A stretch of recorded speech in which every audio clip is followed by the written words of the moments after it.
So what we're experiencing today is a breakdown of those 4 plastic mounts, or even sometimes 6 mounts that hold up a sunglasses console, or in today's video just a dual map lights. This is usually seen on the Ford Falcon FG or the Ford Falcon AU, BA and BF series, and also the Ford Territory.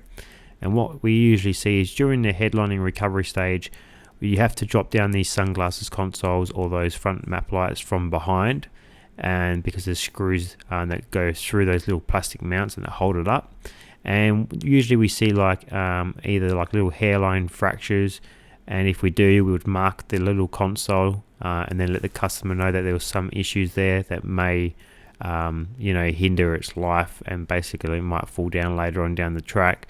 But there are some solutions you can do to strengthen the sunglasses consoles, or just make it last longer. Things like epoxy glue or double-sided Velcro where possible, or even make up your own little T-brackets to do some sort of mounting solutions to bypass those plastic mounts themselves.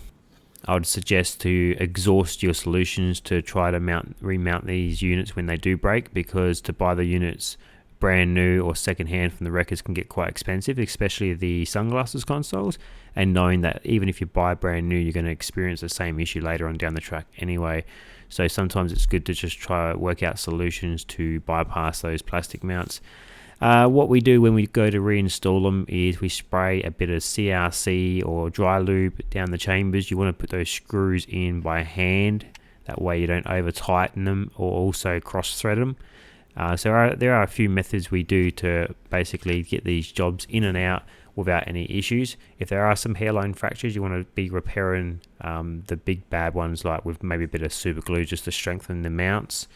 And you can see here that the screws look like they're too big, but they're factory screws, and they just that's what it appears to be. But you can see how it's kind of like broken off from each mount, and they got the hairline fracture. That's a big break down the guts of that one, and then they completely kind of let go, and that's the only thing that's holding these units up, and they just drop off. So I think it's caused by a combination of things. Maybe it's a bad design, bad quality of plastics, but also the heat that builds up in the car is not going to be good for the plastics long term as well. So I'm going to fire off some solutions to fix this issue. So you could use longer screws that will reach the last portion of the plastic mount that's left on the unit itself. Buy another unit to replace the unit that has broken, or use L-shaped, T-shaped aluminium brackets to remount and bypass those mounting plastics. Also use epoxy glues, use Velcro, 3M, double-sided tape where possible. They're all the solutions that we use to bypass those plastic mounts when they do perish. Hopefully you found this video helpful, guys. See you in the next one.